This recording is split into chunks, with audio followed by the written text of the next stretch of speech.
Hi student, welcome back to my channel. मैंने last episode में आपको पढ़ाया था अकाउंटिंग प्रिंसिपल। इस चैप्टर का और आगे एडवांस रूल्स रेगुलेशन और थ्योरी पॉइंट क्या होने वाला है मैं आपसे आज डिस्कस करने वाला हूँ। तो लेट्स स्टार्ट। आज का मेरा टॉपिक है अकाउंटिंग प्रिंसिपल, जो कि फर्दर कंटिन्यू हो रहा है। तो ध्यान दें, सबसे पहले मैंने आपको बताया था कि accounting principle means government of India, जो ICAI Institute of Chartered Accountants of India ICAI बोलते हैं, उसके थ्रू रेगुलर इंटरवल में बिजनेस को स्मूथ रन करने के लिए कॉमन जनरल गाइडलाइंस देती है। ये जो कॉमन जनरल गाइडलाइंस देती है, that guidelines is known as accounting principle. मैंने बताया था अकाउंटिंग प्रिंसिपल का दो पार्ट है, accounting concept, accounting convention. Accounting concept का मतलब हो गया एक अकाउंटिंग लैंग्वेज है जिसमें बिजनेस इजी पब्लिक से, जो भी अकाउंटिंग यूज करता है उससे स्मूथली इजी डील करने के लिए, जो कॉमन अपना इंफॉर्मेशन कन्वे करने के लिए जो जनरल रूल्स रेगुलेशन बनाती है, that is known as accounting concept. और दूसरा है अकाउंटिंग कन्वेंशन, जो आगे चल के आएगा। अकाउंटिंग कन्वेंशन मतलब हो गया आपके बिजनेस का जनरल गाइडलाइंस, कस्टम, जो हम लोग के 100 साल 200 साल से प्रथा चली आ रहा है, ट्रेडिशन, उसको फॉलो करते हुए हम लोग को अकाउंट्स कैसे बनाना है, ये हो गया अकाउंटिंग कन्वेंशन। तो पहले बात करें अकाउंटिंग कंसेप्ट, जो हम लोग लास्ट क्लास में बताए थे, लास्ट वीडियो में बताए थे।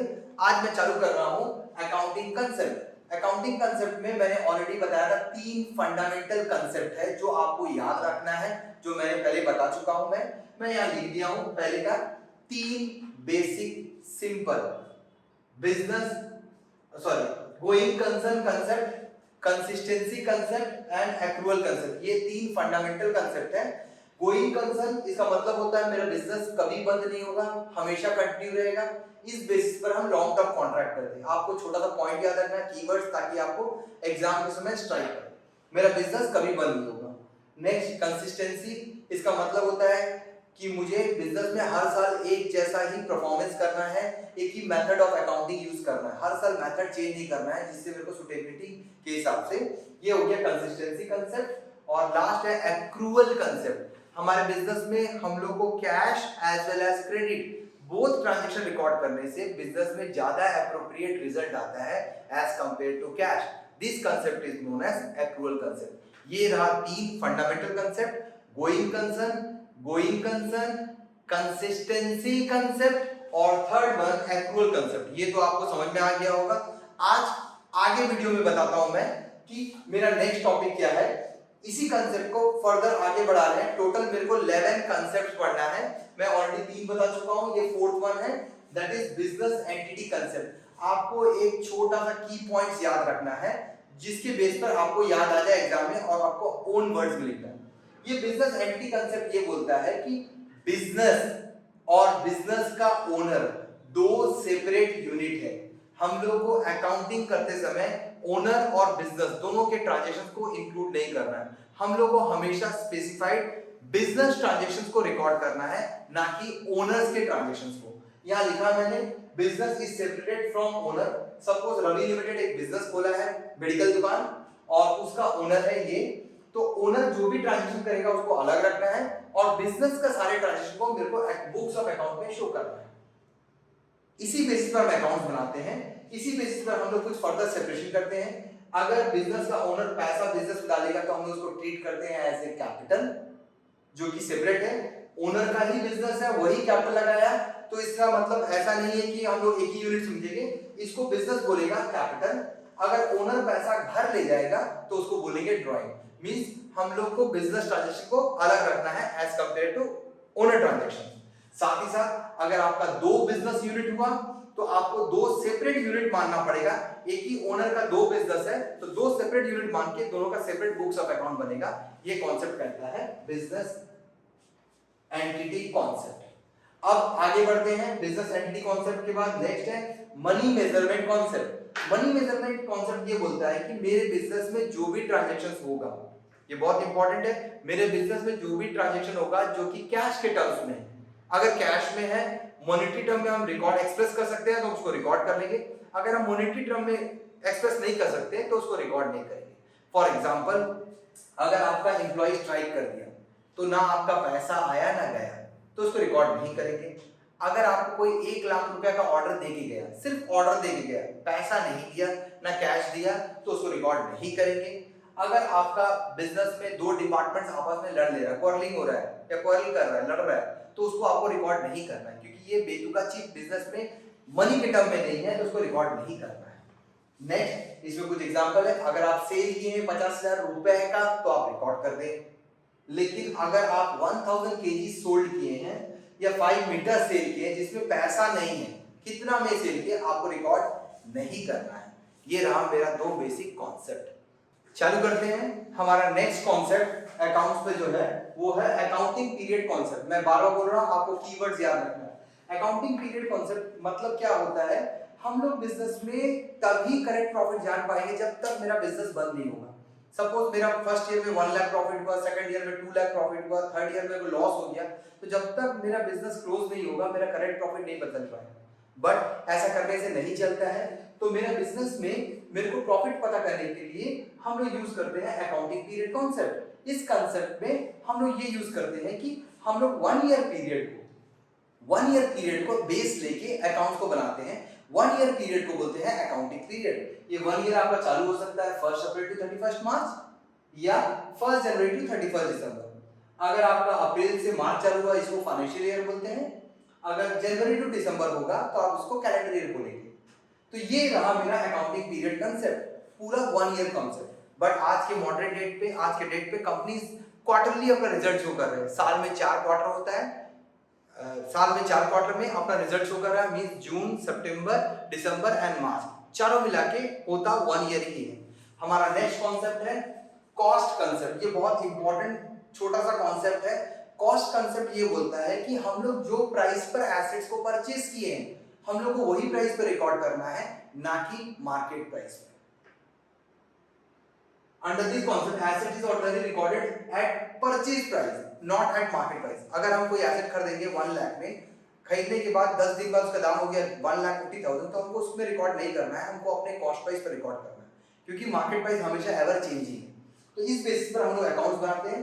Fixed assets are recorded at cost price, जो प्राइस में आप खरीदें, और उसमें जो रेगुलर वियर टियर हुआ, जो दाम गिरा, डेप्रिसिएशन को माइनस करके हम लोग प्राइस शो करते हैं, that is cost concept. Means asset जो प्राइस पर खरीदेंगे आपको वही प्राइस पर रिकॉर्ड करना है, नॉट ऑन मार्केट प्राइस। अगर आप फिक्स्ड एसेट खरीदें तो कॉस्ट प्राइस में से आपको डेप्रिसिएशन घटाना है। ये कॉन्सेप्ट बोलता है आपका कॉस्ट कांसेप्ट। नेक्स्ट कॉन्सेप्ट आता है डुअल एस्पेक्ट कांसेप्ट, जो सबसे फेमस और सबसे कॉमन मोस्ट कांसेप्ट है। डुअल एस्पेक्ट कांसेप्ट ये बोलता है कि बिजनेस में कोई भी ट्रांजैक्शन का एटलीस्ट 2 या 2 से ज्यादा इफेक्ट्स होता है। कोई बिजनेस में जो जैसा भी हम ट्रांजैक्शन करेंगे, हर ट्रांजैक्शन का 2 टाइप का इफेक्ट होता है, एक डेबिट क्रेडिट, डेबिट और क्रेडिट का इफेक्ट, या एक इनफ्लो होगा या आउटफ्लो, इसको बोलते हैं हम डुअल एस्पेक्ट कॉन्सेप्ट। इस डुअल एस्पेक्ट कॉन्सेप्ट में हम लोग एक छोटा सा कॉन्सेप्ट यूज करते हैं, assets equal to capital plus liability. For example, आपने बिजनेस स्टार्ट किया 5 लाख रुपए से, आपने लोन लिया 3 लाख रुपया, टोटल आपके पास में आया 8 लाख रुपया। तो 8 लाख रुपीस को हम लोग एसेट्स में डाल देंगे, 3 लाख रुपीस को लायबिलिटी में डाल देंगे, क्योंकि हम लोन लिया है, लोन इज लायबिलिटी, और 5 लाख आपने पॉकेट से पैसा लगाया, दैट इज कैपिटल। तो मेरे को डेबिट इक्वल टू क्रेडिट, ये कॉन्सेप्ट को फॉलो करने के लिए हम यूज करते हैं डबल एस्पेक्ट कॉस्ट। स्टार्ट करते हैं। मैं डबल अकाउंट सिस्टम और डबल एस्पेक्ट कॉन्सेप्ट एक ही जैसा बोल दे रहा था, बट दोनों सेम है, इंटरचेंजेबल वर्ड है, डबल एस्पेक्ट कॉन्सेप्ट। उसके बाद चालू करते हैं रेवेन्यू रिकॉग्निशन कॉन्सेप्ट, या इसको बोलते हैं रिलेशन कॉन्सेप्ट। ये कॉन्सेप्ट ये बोलता है आपका कि आप लोग जब गुड्स को अकाउंट्स में हम लोग कौन से डेट पे ट्रांजैक्शन को रिकॉर्ड करें, ये बताता है। जैसे एग्जांपल, आपने गुड्स डिलीवर किया किसी और दिन, आपको पैसा किसी और दिन मिला, आपको ऑर्डर किसी और दिन मिला, तो इसमें कंफ्यूजन बहुत रहता है। तो ये कॉन्सेप्ट बोलता है कि जिस दिन गुड्स डिलीवर किया उस दिन आप रिकॉर्ड कर सकते हैं ट्रांजैक्शंस को। जैसे आपको ऑर्डर मिला 1 जनवरी को 1 लाख रुपीस का, आपने गुड्स डिलीवर किया 15 तारीख को, और आपको पैसा मिला 15 फरवरी को। ये 3 डेट में से हम लोग को, जब हम गुड्स डिलीवर करते हैं, गुड्स देते हैं, मींस 15 जनवरी, ये मेरा रिकॉर्डिंग डेट होगा। जिस दिन हम गुड्स डिलीवर करें उसके बाद से आप पैसा उससे मांग सकते हैं, तो ये मेरा अकाउंटिंग डेट होगा। लेकिन इस कॉन्सेप्ट में एक छोटा सा प्रॉब्लम है कि अगर आप हायर परचेज या गाड़ी को इंस्टॉलमेंट में कर दें, तो इंस्टॉलमेंट में क्या प्रॉब्लम होता है, हम लोग मंथली इंस्टॉलमेंट देते हैं, तो जिस दिन इंस्टॉलमेंट पे करते हैं उस दिन को हम लोग बेस लेते हैं। सेम अगर आप लॉन्ग टर्म कॉन्ट्रैक्ट करते हैं किसी से, बिल्डिंग कॉन्ट्रैक्ट, कंस्ट्रक्शन कॉन्ट्रैक्ट या माइनिंग लीजिंग कॉन्ट्रैक्ट, इसमें आपका कॉन्सेप्ट थोड़ा सा चेंज हो जाता है, जो कि अलग अलग टाइप का होता है। बट एनीवे मुझे इतना ही करना है। नेक्स्ट आते हैं मैचिंग कॉन्सेप्ट। मैचिंग कॉन्सेप्ट ये बोलता है कि दो ऑपोजिट एंड को माइनस करके आप अपना रिजल्ट निकाल लो। जैसे इनकम को माइनस करो, करंट ईयर का इनकम को करंट ईयर के एक्सपेंसेस से माइनस करो तो आपका प्रॉफिट आ जाएगा। सपोज करंट ईयर में सेल किया 1000 और करंट ईयर में एक्सपेंसेस किए 600, तो आपका प्रॉफिट आ गया 400। तो दो ऑपोजिट एंड को माइनस करने से प्रॉफिट निकलता है। सिमिलरली यही बेस पर हम लोग अकाउंट निकालते हैं, डेबिट से क्रेडिट माइनस करके बैलेंस सीडी निकालते हैं या क्रेडिट से डेबिट माइनस करके बैलेंस निकालते हैं। तो इस कॉन्सेप्ट में कुछ बेसिक्स का चीज है कि हम लोग को revenue of current year deducted from expenses of current year, means expenses को हम लोग कॉस्ट भी बोलते हैं। इस कॉन्सेप्ट में कुछ इंपॉर्टेंट पॉइंट है, हम लोग को एक्सपेंसेस पेड करें और या एक्सपेंसेस ड्यू रखे करंट ईयर में, उसको हम लोग को बुक्स में रिकॉर्ड करना है। ड्यू भी रखेंगे, ड्यू मतलब बाकी है। सिमिलरली अगर आप नेक्स्ट ईयर का एडवांस दे दिए हैं तो वो आप लोग करंट ईयर के प्रॉफिट से माइनस कर देंगे। सिमिलरली अनसोल्ड स्टॉक, ये कॉन्सेप्ट ये बोलता है कि अनसोल्ड स्टॉक को आप अकाउंट से हटाएंगे नहीं। जैसे ये साल का क्लोजिंग स्टॉक है, ये साल के एंड में सामान बच गया तो ये साल का क्लोजिंग स्टॉक अगले साल का ओपनिंग स्टॉक हो जाएगा, क्योंकि 31 मार्च अगला दिन 1 अप्रैल बन जाता है। This year closing equal to next year opening, तो अनसोल्ड स्टॉक को अगला साल फॉरवर्ड करना है, ये कॉन्सेप्ट ये बोलता है। नेक्स्ट आते हैं ऑब्जेक्टिविटी कॉन्सेप्ट। ऑब्जेक्टिविटी कॉन्सेप्ट ये बोलता है कि हम लोग को अकाउंट्स बनाना है विदाउट एनी बायसनेस, मींस आपको प्रेजुडिस या बायस किसी एक तरफ में आपको ध्यान नहीं देना है, कि आपको सिंपल वेरीफाइड ट्रांजैक्शन को बुक्स ऑफ अकाउंट में रिकॉर्ड करना है। ये वेरीफाइड ट्रांजैक्शन मतलब अगर मैं बिजनेस का अकाउंटेंट हूं तो मेरे बिजनेस में जो भी ट्रांजैक्शन होगा, सपोज मैंने सेल किया, परचेज किया, रेंट दिया, तो मेरे को वो ट्रांजैक्शन को proper document, voucher, memo, bill, invoice, supporting document से रिकॉर्ड करना है। ये रहा मेरा अकाउंटिंग कॉन्सेप्ट। आज के वीडियो के लिए बस इतना ही। अगर आपको पसंद आए तो प्लीज लाइक, शेयर और सब्सक्राइब करें। मैं नेक्स्ट वीडियो अकाउंटिंग कन्वेंशन पर बनाऊंगा, इसी पर आगे, क्योंकि ये चैप्टर बहुत ज्यादा लेंथी है। Thank you.